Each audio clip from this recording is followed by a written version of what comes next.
2.000 orang bisa muat, artinya 2.000 orang muat. Lebih, karena bagian atas sudah hancur. Dan jumlah penduduknya artinya hampir 20.000 orang dibandingkan dengan Efesus, Laodikia lebih kecil kotanya, tapi kelebihannya mereka adalah lokasi Pisidia Antioquia benar-benar terletak di jalur pelintasan. Contoh, dari sini kita mau ke selatan, salah satu kota besar Antalya, tinggal ikut arah ke sana, bawah. Kalau ke timur, nanti kita juga ke Konya, arah ke kiri. Barat, arah ke sana. Terus kalau mau ke Ankara, ibu kota Turki, utara di sana. Benar-benar di detik nolnya. Jadi semua orang zaman dulu memang harus lewat sini jalan terus. Maka masuk akal juga kenapa Rasul Paulus pertama kali datang sini. Tentu saja semacam potensinya itu banyak orang dari seluruh kota-kota mereka kumpulnya di sini juga. Dan dipercayakan beliau pertama kali berkhutbah kepada orang-orang Romawi di sini, tapi bukan bangunan ini, maksud saya batunya bukan ini, tapi lokasinya di sini. Karena kemungkinan dulu bangunannya bukan gereja pasti, karena ketika dia berkhutbah kan mereka belum belum akui agama Kristianiti, maka kemungkinan besar dibilang semacam sinagog. Jadi berkhutbah kepada orang-orang Romawi. Terus lama-lama setelah pertengahan abad ke-4, 350-an mulailah penyebaran agama Kristianiti. Orang Kristen juga mendapat kebebasan soal mengadakan kegiatan agama, membangun tempat agama, ibadah. Habis itu tempat-tempat begini disesuaikan, disusun ulang, terus dijadikan gereja. Dan ini yang asli dari era Romawi, hampir berusia. Ini fondasinya, batu-batunya juga asli, sudah direnovasi, tetap ikuti gaya aslinya, dan sudah berusia hampir 1.500 tahun. Coba bayangkan, 15 abad. Bentuknya segi panjangnya hampir 70 meter, lebar hampir 30 meter segi panjang. Terus ini bagian altarnya, di dalam sudah ditaruh semacam tempat duduk. Biasanya orang Korea Selatan, mereka sering ke sini. Mereka juga rutinnya sama. Sebelum lanjut ke kota Konya, mereka juga mampir ke sini. Maka tempatnya nyaman. Nanti kalau mau baca doa, ibadah sebentar boleh sambil juga. Cuman saya ingatkan Bapak Ibu sekali lagi, menggarisbawahi waktu timing. Takut nanti dari sini ke restoran makan siang perjalanan kita hampir 40 menit. Semakin lama di sini makan siang juga semakin geser, supaya tidak terlalu kemalaman kita tiba di Kapadokia. Kita optimalkan waktunya sampai jam berapa? 1. Jam 1 boleh 30 menit ya. Sekarang setengah 1, 30 menit optimal. Kalau 15 menit kan sayang. Kalau 40 menit 1 jam juga sedikit kelamaan. Jadi 30 menit itu optimal. Mari kita masuk dalam dan lihat ada apa. Jam 1 kumpul di tempat tadi ya, kios tiket ya.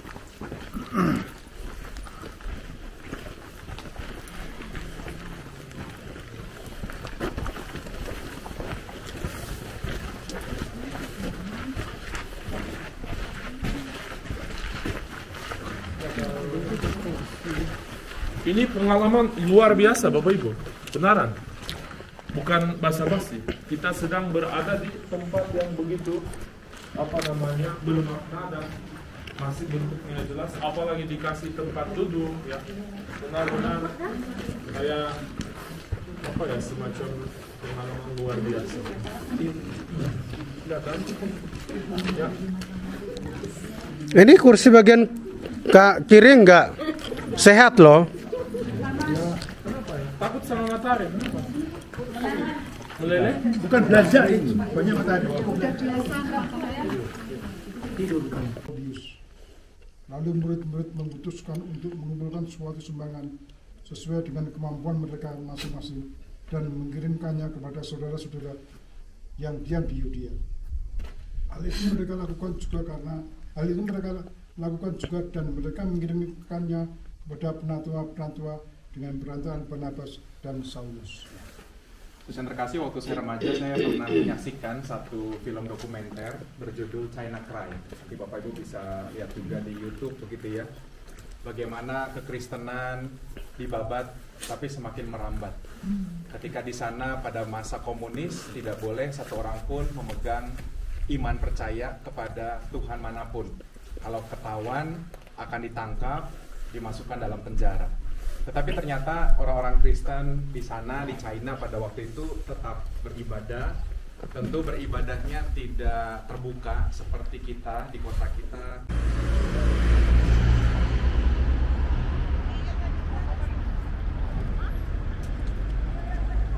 Karavanserai Turki. Ya, ini peserta lagi foto.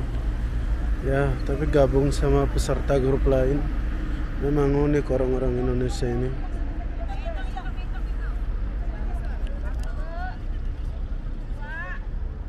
Kita sedang berada di Karavanserai. Ya.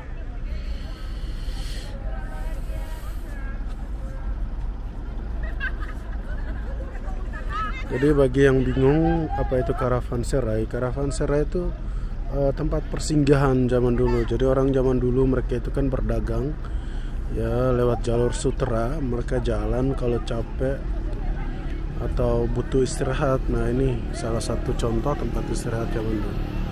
Jadi mereka bisa beristirahat sebelum melanjutkan perjalanan.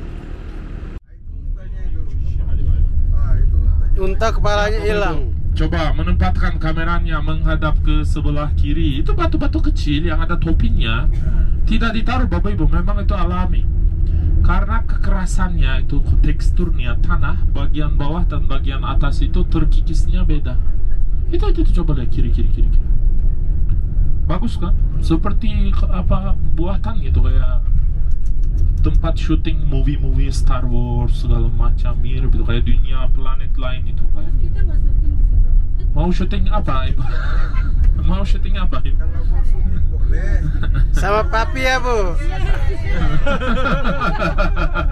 Oke deh, nanti setelah selesai acara kami drop kalian ke sana. Nanti pulang sendiri ya. Ini untannya sebelah kiri. Ini untannya. Untanya banyak. Ini untannya. Inilah lempang unta. Ini untannya. Ini sebelah kiri untannya. Itu Ya. kamel Unta, belly. ya bukan ayam kate ya, Iya. unta. Kamel belly nih. Ya, Bapak Ibu.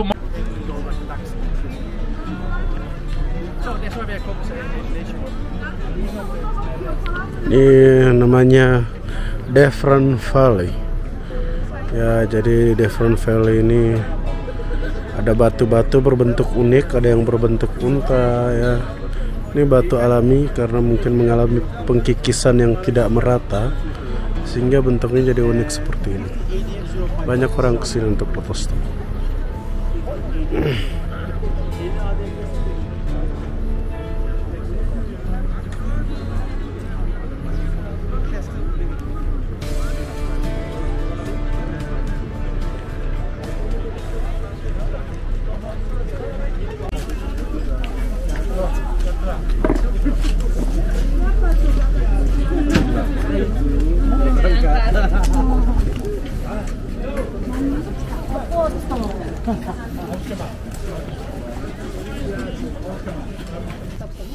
Kayaknya ngos-ngosan.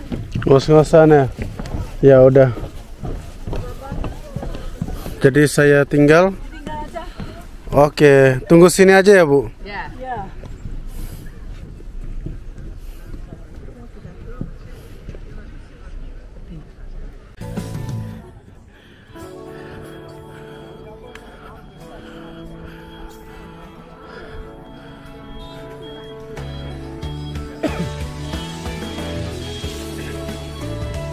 Oh, udah sampai sini dia.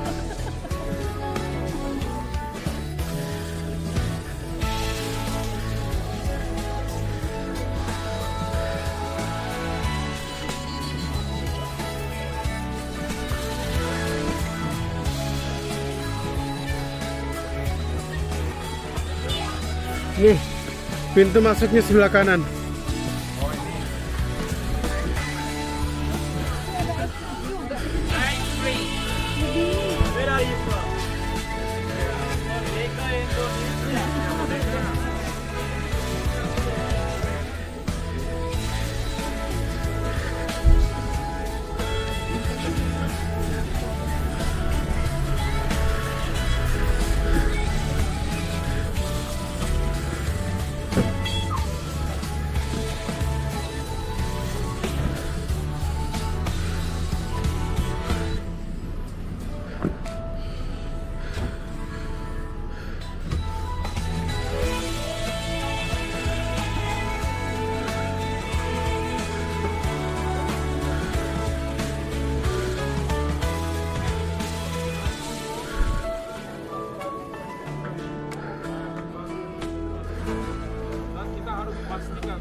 sekali tiket kita dibaca dalam 90 detik semua peserta harus masuk.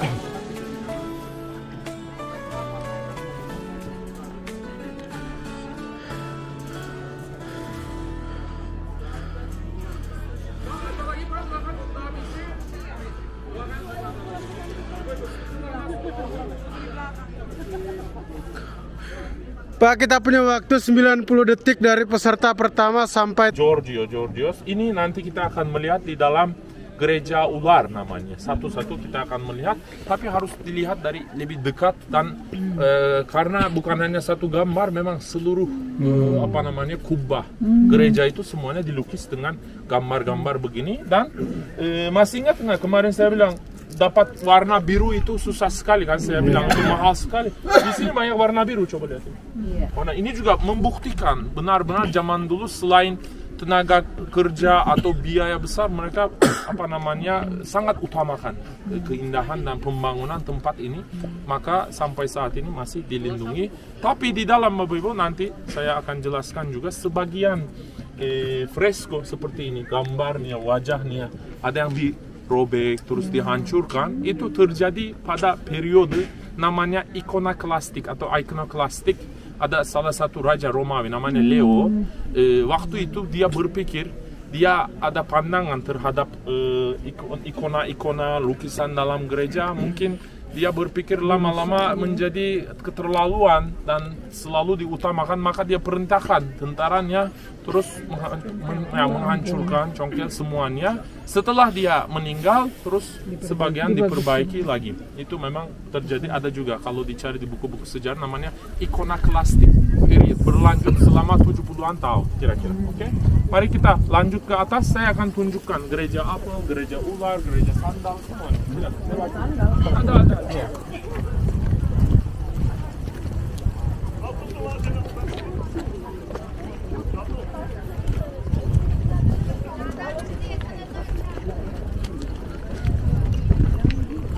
Jangan lupa Duta Nasaret bisa ini. Duta Nasaret ya. Kalau butuh ini review boleh ya sama Nazaret ya. Boleh dong. Jangan lupa 10%-nya. Naik ya. Bener nih. Review. Soalnya hasil kata-kata mempengaruhi penilaian ya. Kemungkinan besar digunakan sebagai tempat tinggal. Dimana zaman dulu orang-orang pastor-pastor tinggal. Terus mulai dari sini, coba lihat kanan orang-orang pada masuk. Di bawah ada gereja. Dan selanjutnya jalannya lingkaran naik sampai atas. Jadi mulai dari sini masuk semua satu persatu. Terus sampai atas, nanti turun lewat situ lagi. Itu ada orang-orang pada turun, coba lihat, lewat tangga. Nanti jalannya nyambung, semacam lingkaran. Oke, naik lewat sini, terus lewat sana turun. Dan selama perjalanan pada saat naik, sebelah kanan, Bapak Ibu, selain gereja bisa melihat juga bagian dapur dan semacam gudang di mana mereka menyimpan barang-barang bahan masak zaman dulu. Terus satu lagi gereja yang khusus itu yang sebagian hancur, coba lihat. Itu yang paling besar, orang-orang pada berdiri di atas. Namanya gereja gelap atau dark church. Disebut gereja gelap karena masih sebagian besar belum hancur dan dalam tidak ada lampu. Mereka memberikan semacam penerangan dan lukisannya masih jauh lebih bagus dibanding gereja-gereja di bawah. Tapi boleh dikatakan itu museum dalam museum. Jadi kita tadi menggunakan tiket, tapi tiket kita tidak laku di sana. Jadi mau masuk dalam gereja gelap harus beli tiket sendiri. Itu pun harganya kemarin 8 atau 10 euro. Kalau di rupiah 100-an ribu rupiah. Oke? Dan kemarin tamu-tamu saya masuk katanya bagus saja, worth it juga. Untuk referensi saja kalau ada yang pengen masuk nanti daripada ada kebingungan. Jadi satu-satu saya jelaskan, ini kapel Bapak Ibu Saint Barbara. Dalamnya ada lukisan terbuat dari hanya warna merah sederhana. Itu membuktikan pada awalnya itu zaman dahulu mereka belum ahli, belum tahu caranya bikin lukisan-lukisan begitu detail. Ini sederhana. Terus kalau ke bawah lewat nanti saya akan antar kalian sampai sana. Namanya gereja Apel. bukan karena di dalam ada lukisan apa, tapi kemungkinan di depan pintu masuk zaman dulu ada pohon apel, terus lama-lama orang lokal suka menyebut sebagai gereja apel. Contoh, setelah gereja apel, saya sarankan masuk gereja itu ada penahan besi, coba lihat dulu. Ya, gereja ular namanya. Begitu kita masuk, sebelah kiri seluruh dinding ada lukisan. Ya, tadi saya menunjukkan seorang pastor tinggi, ya, saint, dia mencoba membunuh seekor naga atau ular besar, dan menurut orang-orang teolog mereka berpikir ular itu naga menyimbolkan agama paganisme, dan dengan perjuangan pastor-pastor tinggi di murid-murid Yesus, mereka mencoba menyebarkan agama Kristen di seluruh Timur Tengah dan Asia Tenggara. Sedikit rusak tapi masih kelihatan ular sama kompak masih kelihatan. Setelah gereja ular, naik atas lagi kanan ada bagian dapur. Terus gereja gelap. Setelah gereja gelap, belok kanan, Bapak Ibu ketemu gereja sandal karena ada lukisan.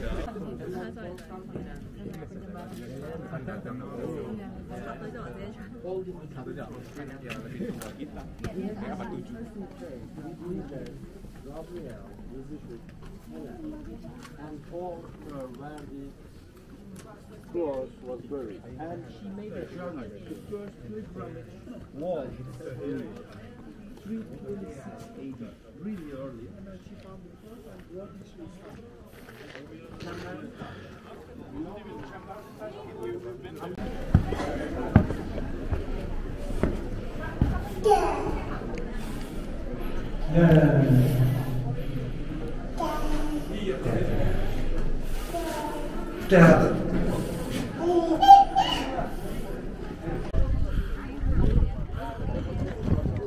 Mana gugurnya? Lagi berguguran tuh. Lagi berguguran tuh. Apa gugur apanya Pak itu? Gugur cintanya. Oke, the Dark Church ya, masuk sini harus bayar lagi sekitar. Full body shop. Itu, I love it. Full body shirt. Full body skirt.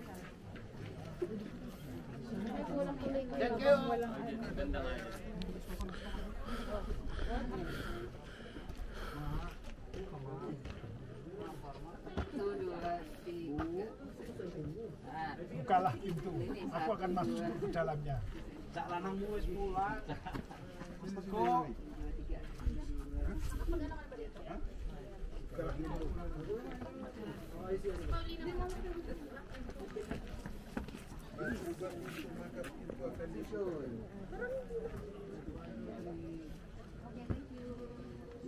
Mantap.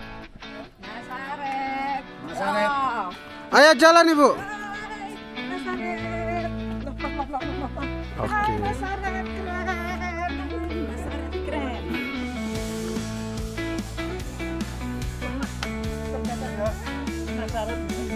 Ayo.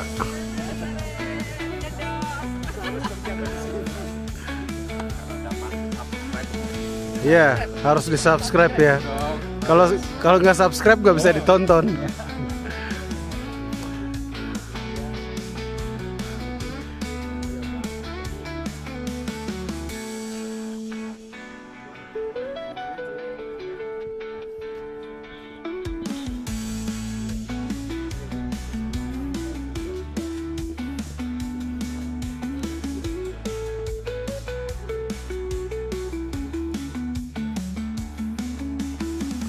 Ayo, jalan-jalan.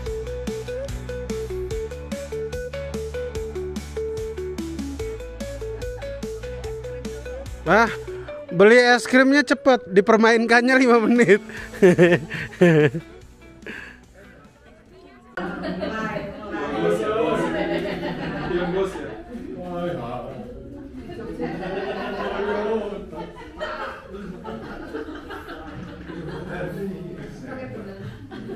Yang ini nggak mau yang ini. Yes, cut it and then finish like that.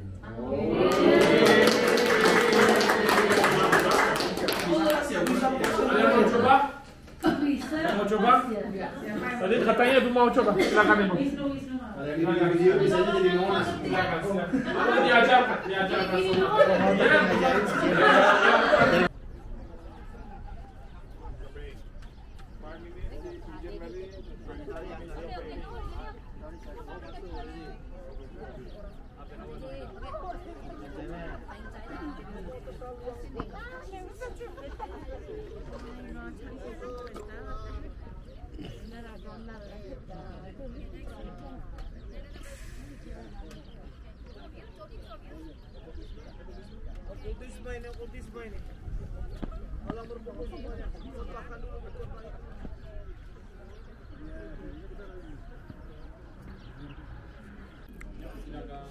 Mari Ronald, silakan. Selamat datang. Capek jogetnya. Ronald maksudnya. Kalau lobet dia lagi lobet. Saya pencet ya, ayo Ronald. Harus semangat Ronald. Ada lagi? Ayo, Wisnu datang. Dan terakhir Bu Vera.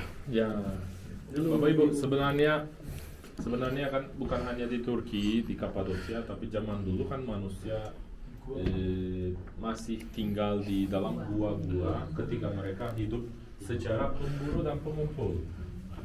Tapi apa kelebihannya gua-gua di Kapadokia? Karena dari sisi agama Kristiani tempatnya punya kepentingan tinggi.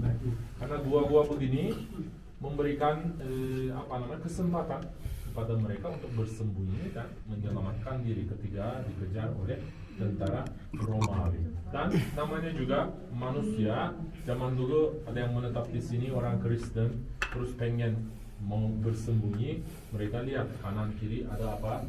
Seperti di Indonesia juga, kalau kita ke Kalimantan, perumahan biasanya terbuat dari apa? Kayu. Kalau di Efesus bahan baku paling banyak adalah batu marmer, maka kotanya dibangun pakai marmer. Tapi di sini kayu terbatas, itu pun beberapa pohon berbuah, sayang kalau dipotong. Terus batu marmer tidak ada. Kenapa capek ya? Mau saya gendong. Batu marmer juga tidak ada. Terus mereka tinggal ikuti geografi dan topografi di sini. Apa itu? Mereka mulai pahat, mulai bikin gua di bawah tanah. Dan pertama kali digali sebenarnya tanah ini sangat lembut, selembut keju, basah. Dipahat langsung jatuh, lama-lama keras, reaksi sama oksigen jadi kering dan jadi lebih keras, lebih kokoh. Terus mereka bikin tempat tinggal namanya kota bawah tanah, tapi jangan bayangkan kota seperti zaman modern besar. Paling beberapa keluarga tinggal bersama-sama dan dalam keperluan. Jika jumlah penghuni bertambah, ada yang melahirkan anak, ada yang mau gabung, begitu banyak orang mulai tinggal sini, mereka tinggal gali satu ruangan lagi, kanan, kiri, bawah. Maka bentuknya tidak jelas, tidak simetris juga. Kadang-kadang kita turun, kadang-kadang naik. Kalau ada yang nanya, kita tadi naik atas, namanya kota bawah tanah. Tapi 2000 tahun yang lalu, level ketinggian tanah serata ini juga. Tapi lama-lama terkikis, bagiannya hancur, ini tinggal di atas. Maka kita masuk lewat sini. By the way, di Kapadokia ada ratusan kota bawah tanah yang ini kita kunjungi, semacam museum, dalamnya juga sudah dirawat, diperbaiki, dan jalur kunjungannya berbentuk seperti lingkaran. Kita masuk satu persatu melihat semua ruangan, fungsinya berbeda-beda masing-masing, terus keluar dari pintu belakang. Jadi sekali kita masuk dapat melihat. Ruang pertama, Bapak Ibu, namanya dapur, jelas juga dari ini warnanya hitam semua karena asap. Mereka masak di sini dan menyiapkan makanan-makanan semuanya di sini. Dan Bapak Ibu, semua barang-barang kita melihat di dalam kota bawah tanah seperti panci, keranjang, segala macam, atau ada sedel kuda juga sebentar lagi. Semua teman masih di belakang dalam terowongan menunduk. Silakan maju dikit. Thank you, silakan maju. Thank you. Sarapan Sarapan, mereka sarapan di sini. Saya mau jelaskan Ibu, silakan. Saya mau jelaskan. Mari teman-teman, silakan.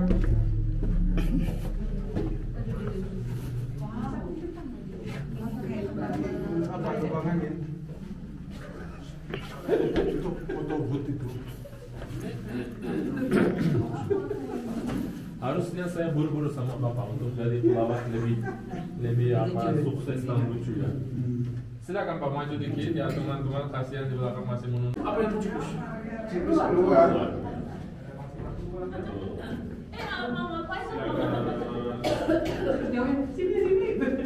Masih pakai kacamata hitam.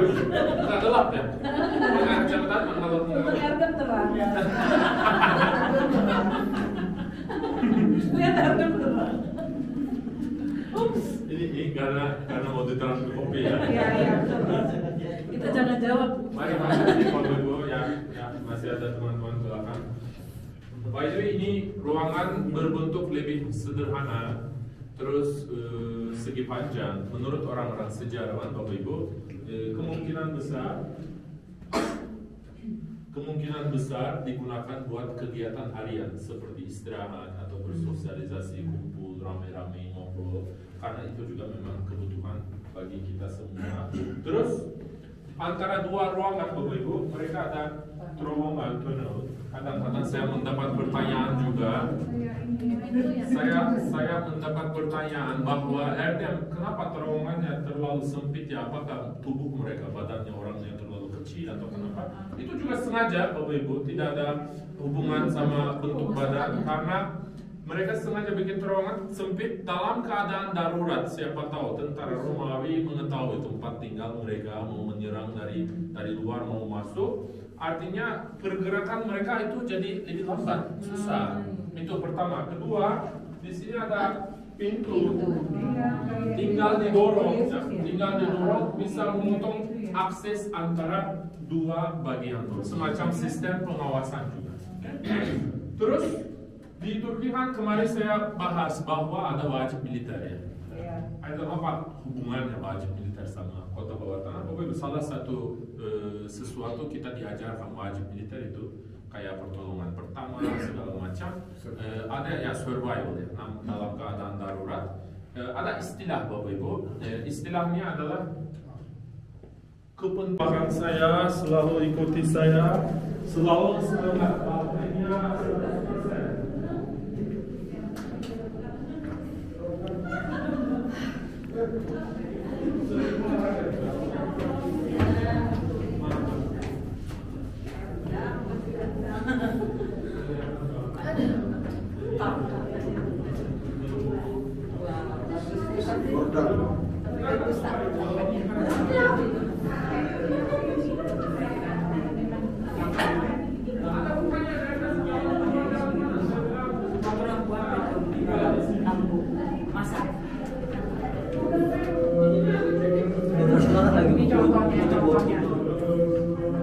Ya, Nazari, Ini contoh kamar. terima kasih atas kunjungannya kami di gua.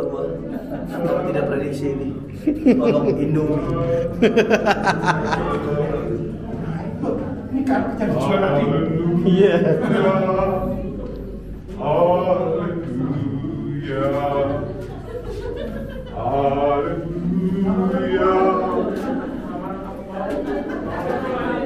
Habis ya?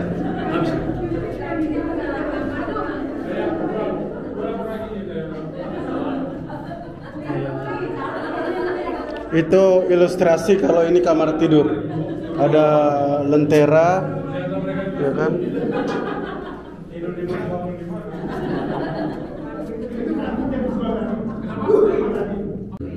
Zaman sekarang ada kesadaran apa itu sesuatu pribadi atau privacy. Kelihatan juga dari baju, kegiatan kita lakukan atau hubungan sosial, relation gitu, pacar, istri, teman, segala. Tapi dulu kehidupan mereka sederhana dan seperti komen artinya bersama-sama. Karena mereka benar-benar tinggalkan segala urusan apa dunia, benar-benar pengen selamat dan menjalankan agama, ya keyakinan mereka. Terus ada beberapa tempat tidur, bisa jadi satu keluarga, satu ruangan bisa jadi, oke? Tapi tentu saja privacy masih saya sengaja memutarkan topik tapi kembali lagi bagian sama. Kelihatannya single-single. Terus gimana ya Dep kalau mereka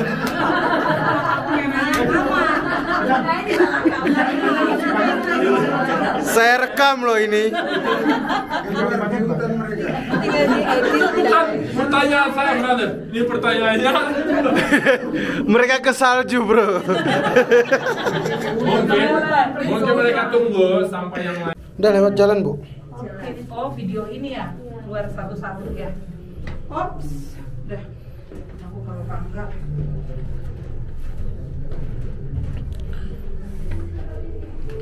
Ayo Bapak Ibu. Ini pintunya ada di lowongan. Bapak Ibu sudah ditunggu. Turun hati-hati. Ya, hati-hati. Hati-hati Bapak Ibu. Pegangan ini besi ini boleh. Pegangan besi.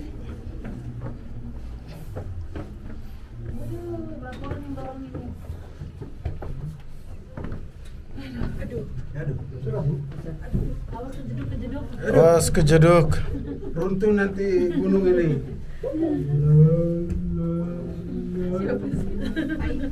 Cikis.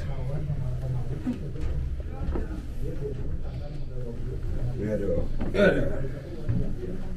Kadang dibakar asapnya.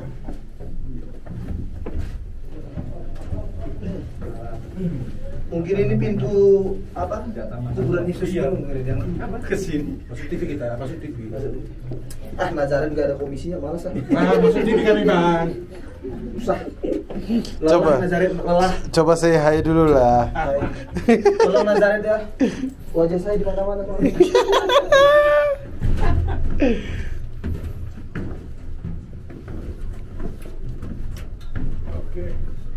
Oke, the best view.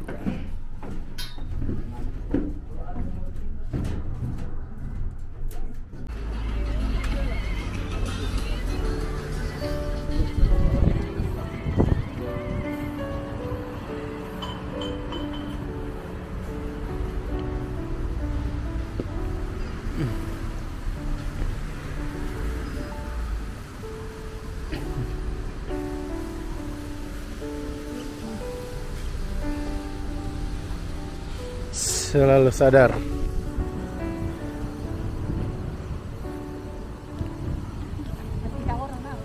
Dekat aja.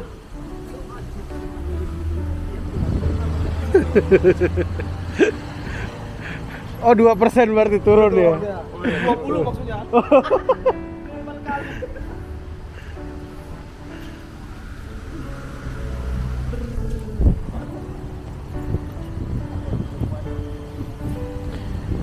Ya ini pilot kita terakhir. Pilot juga mau jalan-jalan ke museum.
Bu, siapa namanya?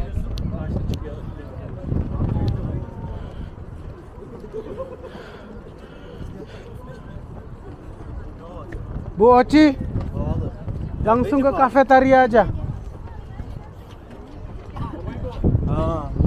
Maksud saya berhenti di sini untuk menunjukkan dua tempat yang penting. Memang yang paling penting adalah apa? WC. Sebelah sana itu ada WC. Terus kafe. Ini untuk orientasi biar Bapak Ibu tahu, oke? Pasti ada penjelasan. Saya kasih tahu bagian itu, monumen, apa semuanya saya terangkan. Cuma kalau ada yang mau tunggu di kafe, tempatnya di sini. Kalau berasa ke dulu. Kalau masih di bawah, silakan. Kita ke atas bersama-sama, silakan. WC nanti setelah diberikan waktu bebas nanti. Atau pas sebelum berangkat. Pulangnya aja.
Kiri keluar sini. Itu orang-orang pada keluar, coba lihat.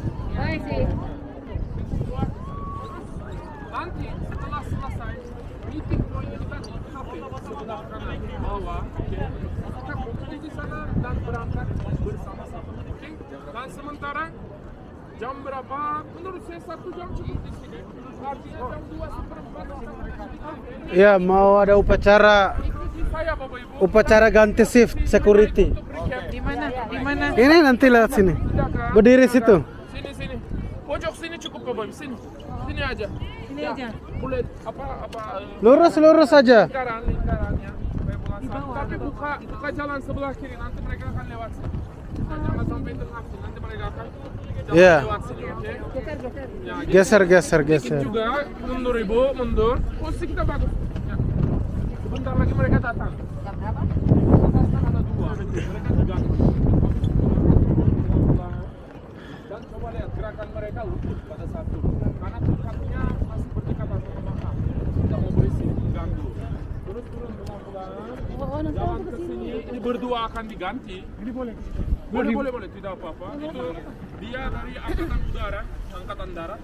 Pada saat pertukaran mereka berbicara, memperkenalkan diri. Nama saya Erdan Gülen. Saya serahkan tugas saya kepada teman saya, apa bla bla semua. Terus dia juga memperkenalkan diri. Habis itu ditukar, terus berdua ambil tempat, terus yang lain mereka pulang ke tempat.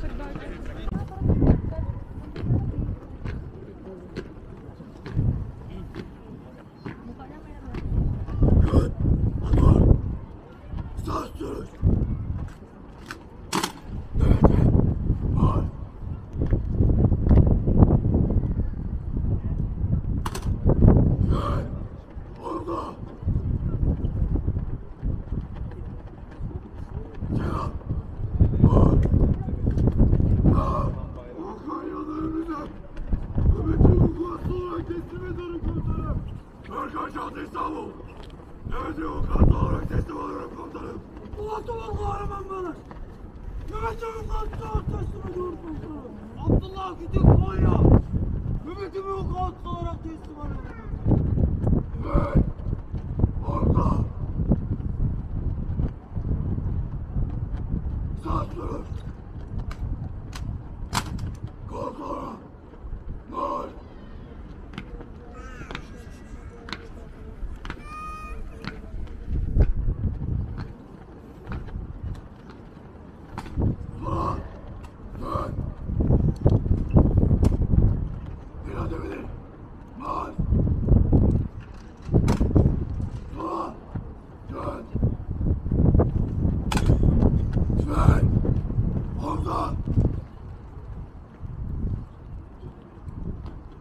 İstikamet dua. Uyguladım. Var.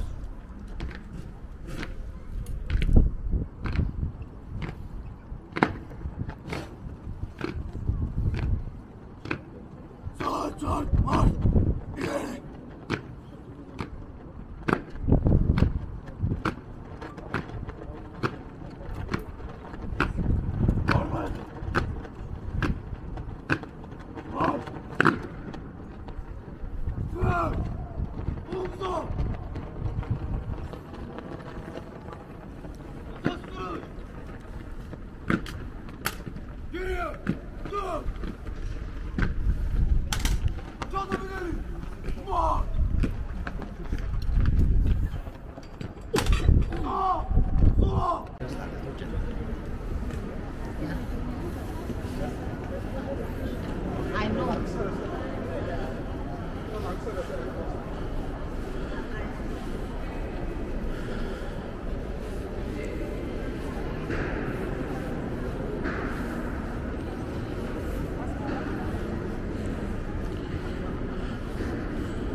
Sudah semua?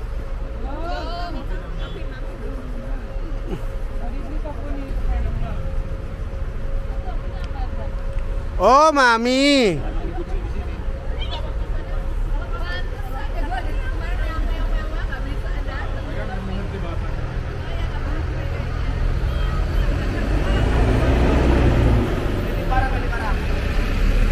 Burung no, burung.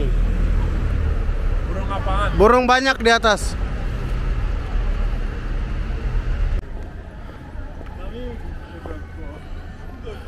Ibu, nanti kita di sini depan ini. Boleh. Dadah. Oke. Naik ya? Saya salah, di pasaran saya. Beda-beda ya? Tergantung banyak followernya atau tidak ya. Paling banyak Dedi. Followernya banyak ya? Paling sering dia soalnya.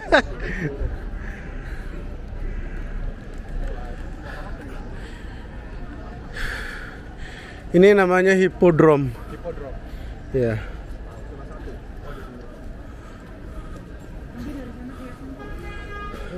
Dulu di area sini itu harusnya ada patung kuda, gambar Kaisar Konstantin lagi naik kuda. Iya. Dibongkar karena kalah perang tuh.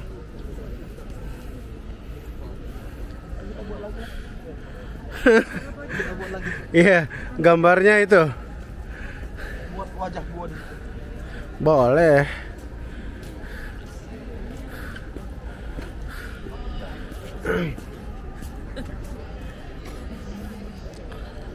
game terus.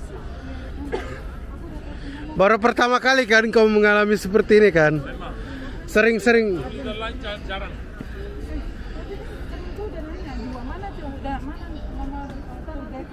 Siapa? Ada yang nanya? Iya, itu ada program digital marketing. Terima kasih. Kalau nggak di blacklist sama Nazareth ya.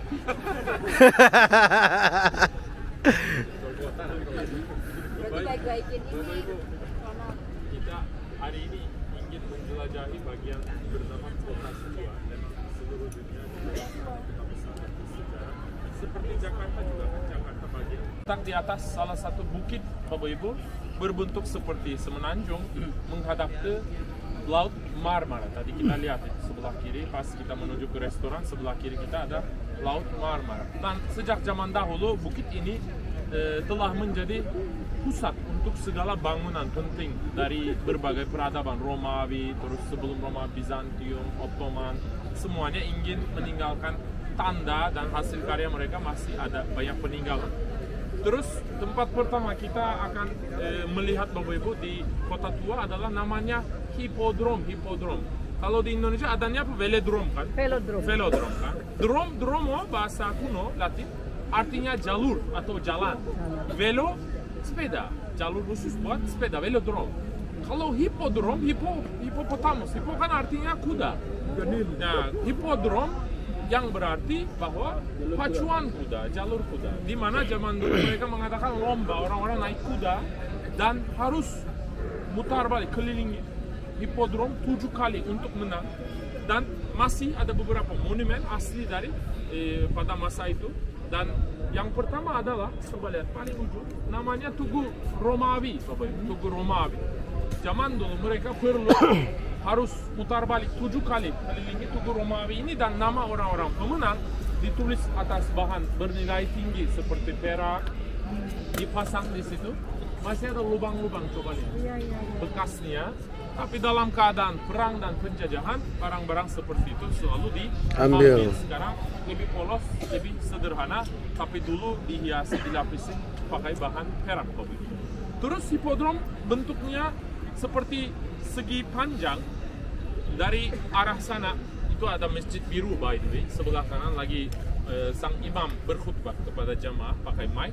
Jadi dari Masjid Biru sampai sini lebarnya hampir 170 meter.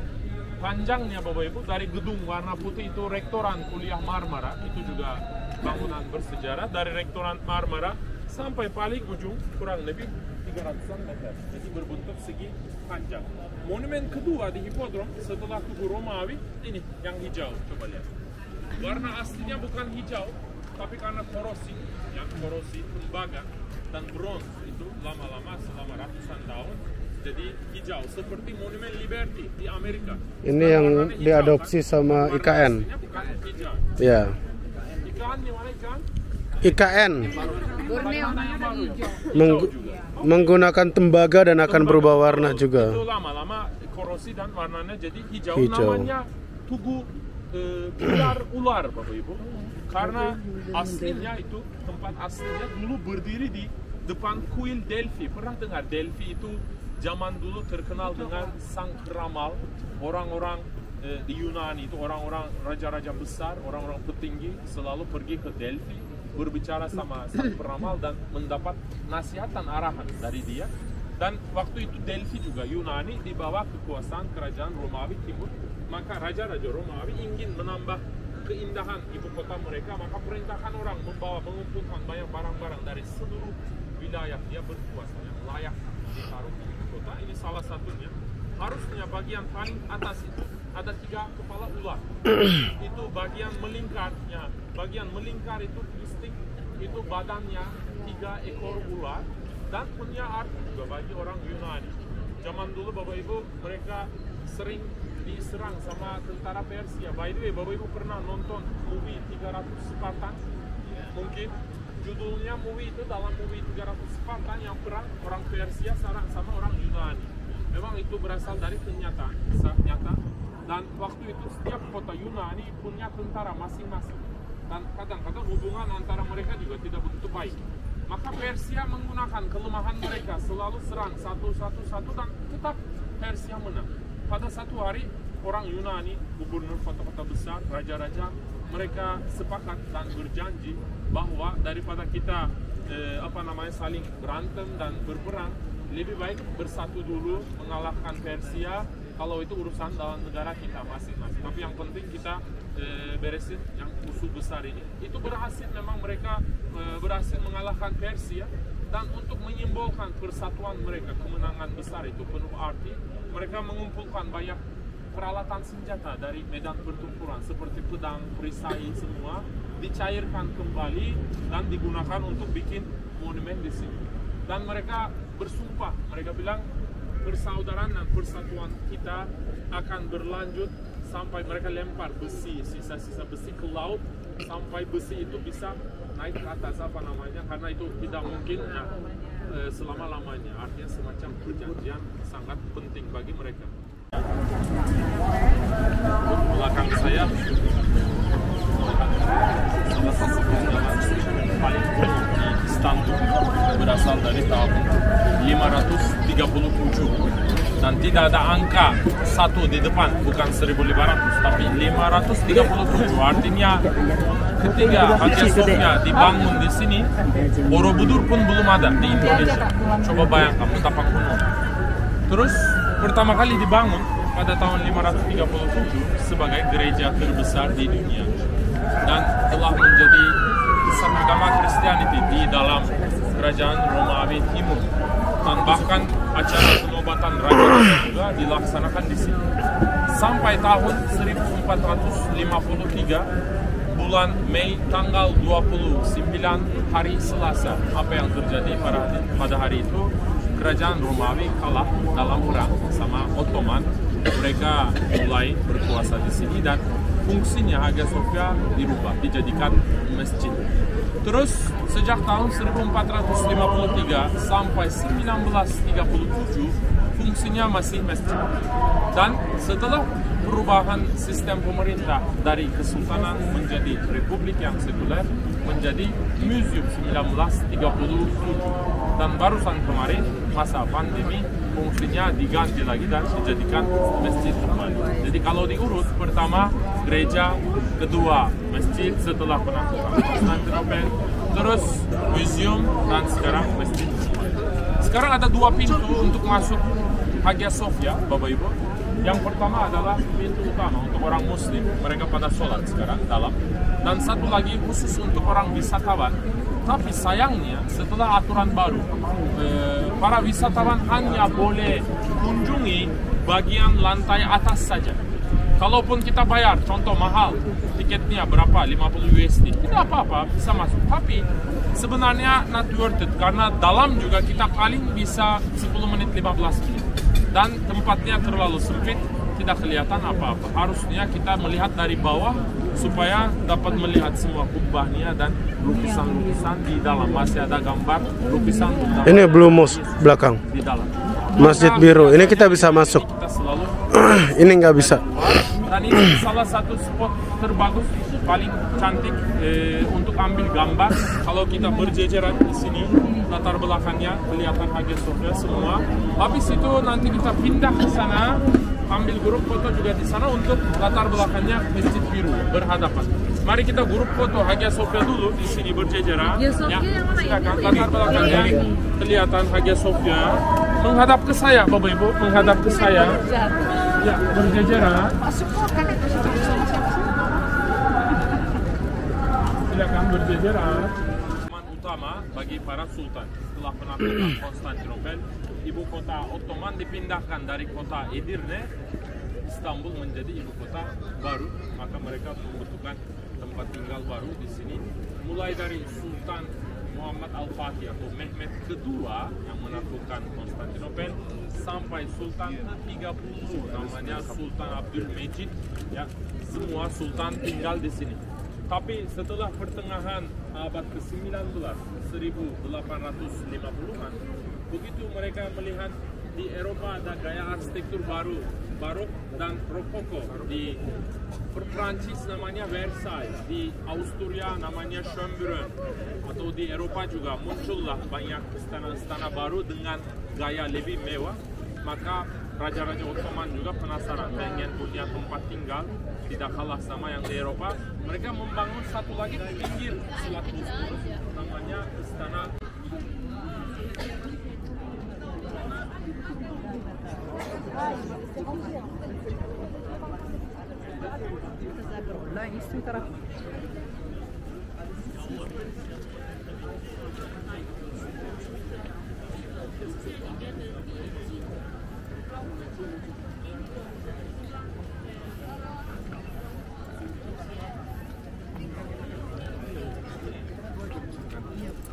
Nggak tahu karena kita nggak tahu. Ya Bu Kolonel ya. Kenapa Pak?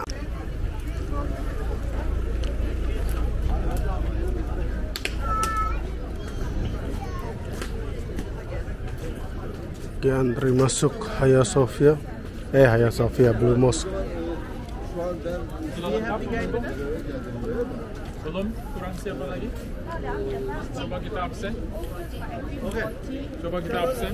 Sambil nunggu yang kurang nih yang mau coba kacang yang itu. Ini di dalam sini, Abu ambil dulu, maaf. 12, 14, Iya. 16, 18. Kurang banyak. Masih kurang banyak. Siapa? Bu Oci dan suami. Terus Bu Vera. Terus Dedi. Dedi lagi. Siapa namanya? Bukan. Yang bos di sub.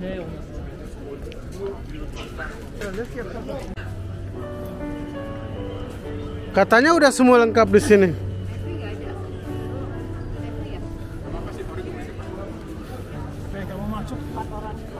Enggak lah, selama dia tidak menghilang dari lingkaran masjid-masjid ini ya aman dia.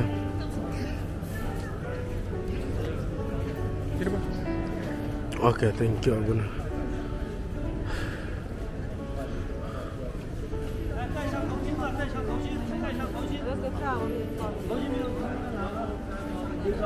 Antrian masuk Blue Mosque.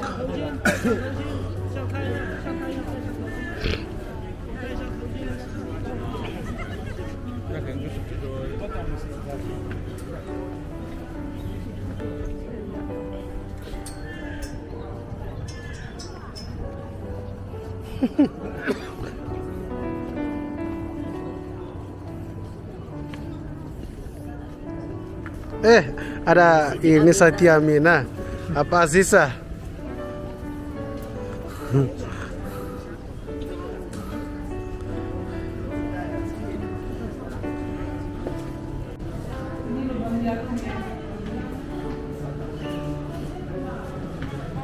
Oke, Bu.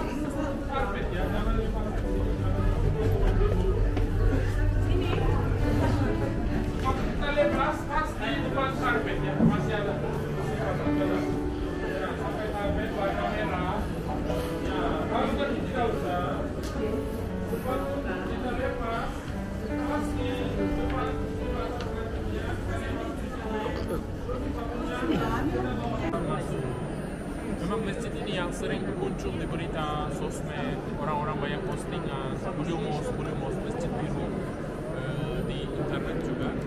Tapi sebenarnya masjid biru Bapak Ibu bukan masjid paling kuno atau bukan masjid terbesar di Istanbul. Terkenal karena lokasinya bagus, benar-benar berada di jantungnya kota tua. Barang siapa datang ke Istanbul pasti jalan-jalan di sini, mau atau tidak merasa penasaran, terus pengen masuk dalam dan pasti ada kenangan. Terus nama aslinya bukan masjid biru, orang mungkin menyebut sebagai Masjid Sultan Ahmed karena dibangun oleh Sultan Ahmed, Sultan ke-16 dari 36 Sultan pada tahun 1616. Artinya agak lebih dari 4 abad masjid ini tetap setiap hari dipakai terus. Orang Turki menyebutnya Masjid Sultan Ahmed, tapi orang asing wisatawan bilang Masjid Biru. Namanya biru itu berasal dari ubin-ubin, Bapak Ibu, keramik buatan tangan yang memenuhi dindingnya. Coba lihat ini. Ini banyak. Ini buatan tangan semua. Darah bersejarah juga. Asli dari kota Istik.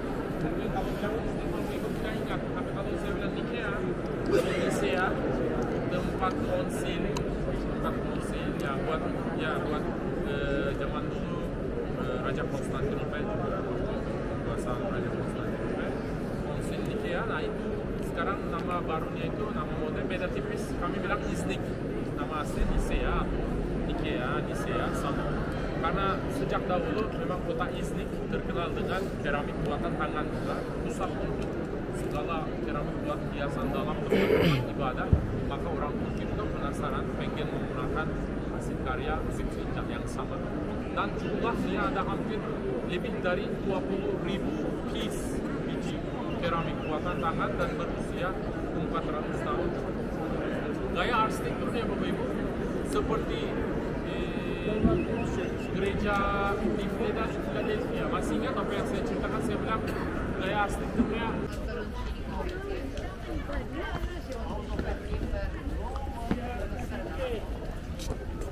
aja.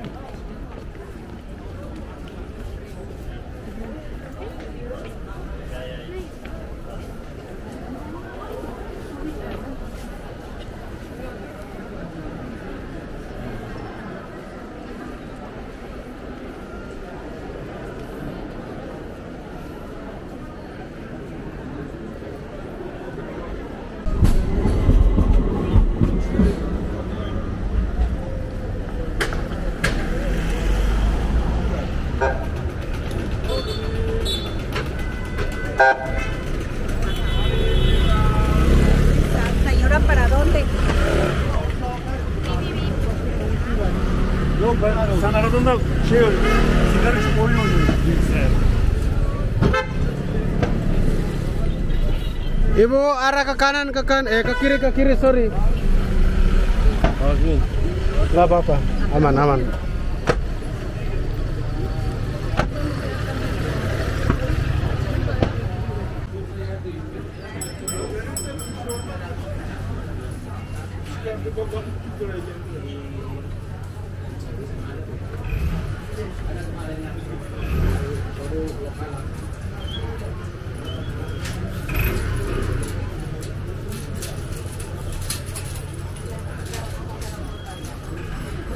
$20 juta.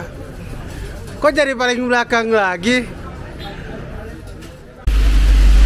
Halo Mami, senyum dong.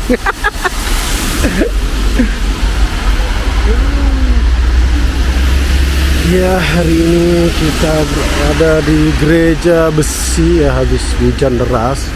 Mungkin sebentar lagi hujannya akan nyambung.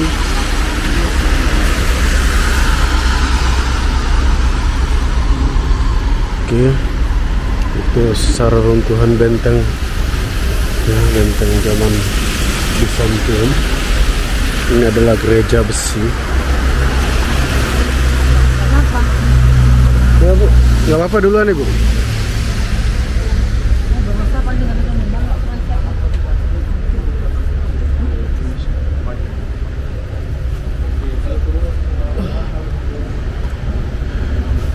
Ini gereja yang semua bahan bakunya terbuat dari besi.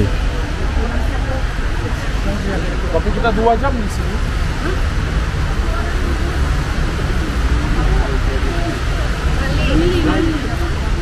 Yang tunggu di bis siapa? Panik.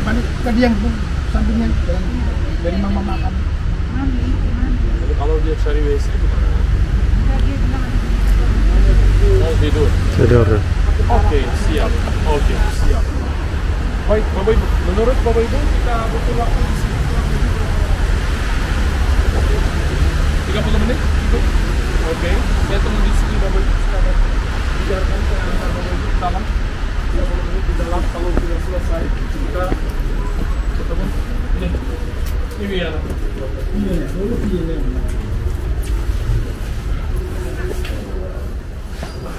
Dışarıya. Aynen.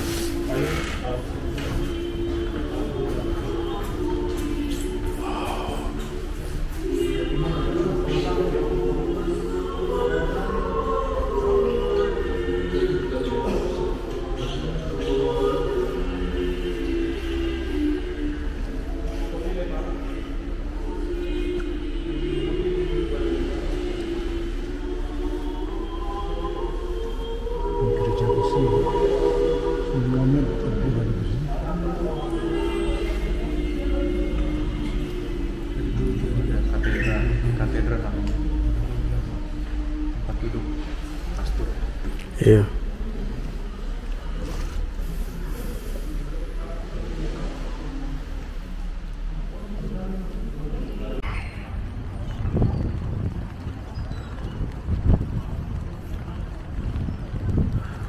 akan menuju ke kapal.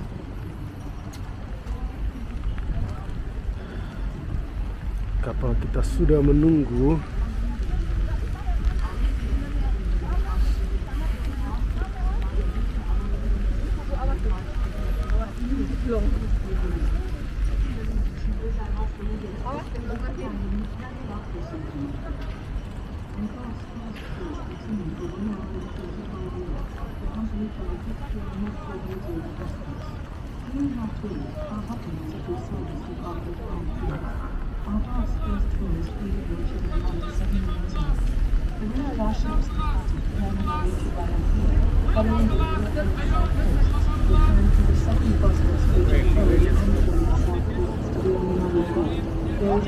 Reservation for our points and our expeditions are made every hour.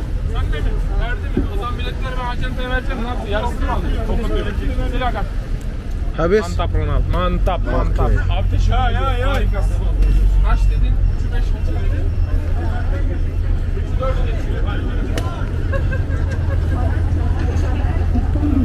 Hati-hati Bu. Ke kiri aja, ke kiri.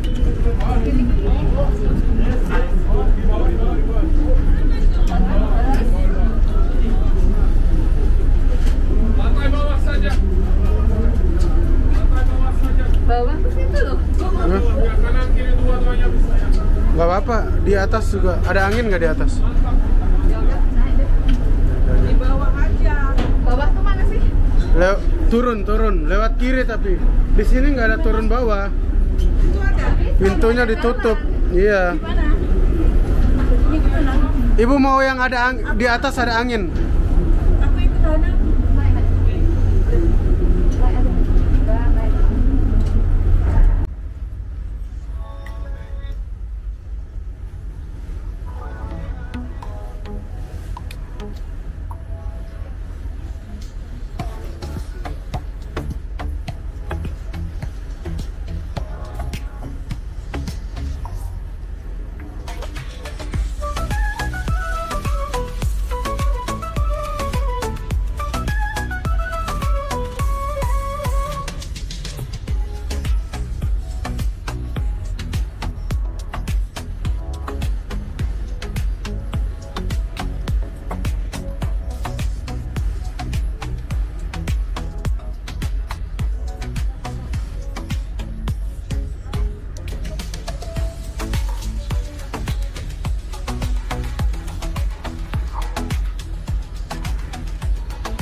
Ya.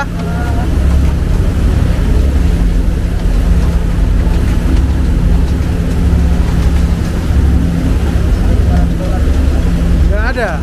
Receh dolar nggak ada.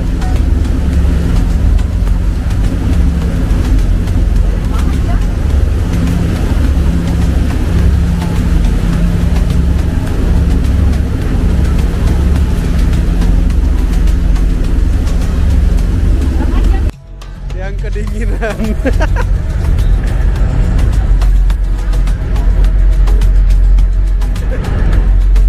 Gimana? Di mana-mana tetap video ya? Di mana? Di mana-mana tetap video, Bro. Oh, harus didokumentasi. Biar teman-teman juga bisa nonton. Gereja, dari 7 gereja mula-mula. Yang pertama yang mana? Perjalanan menuju bandara. Hah? Yang mana? Tiatira. Tiatira. Pak Pendeta salah. Kita turunkan Pak Pendeta di sini. Ayo, kurang satu. Setelah Tiatira kemana kita? Sebelum kita berpisah ya.